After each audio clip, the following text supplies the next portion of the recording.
abbiamo la necessità di continuare a non abbassare la guardia.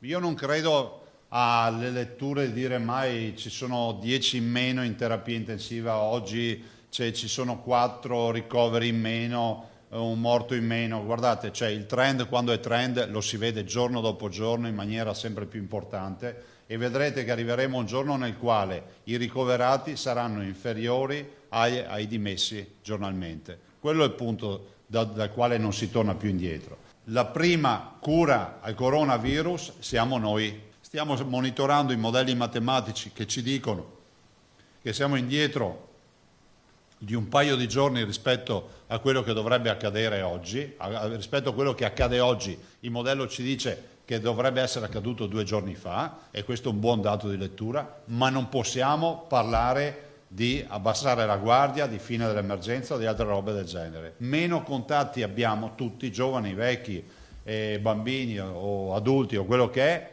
più difficoltà avrà il virus a diffondersi. È un virus che fa danni, ci manda in terapia intensiva, è un virus che fa danni, ci fa venire l'encefalite, quindi problemi cerebrali, è un virus che fa danni, ci fa venire le miocarditi e quindi problemi cardiaci, è un virus che fa danni, ci fa venire l'insufficienza renale, perché poi questi sono gli esiti. Quindi c'è poco da scherzare. Qualcuno dice, ma Zaia dovrebbe dire anche cose positive. Le cose positive ve le dico quando è ora di dirle le cose positive. In questa fase la cosa positiva che vi dico è restare a casa.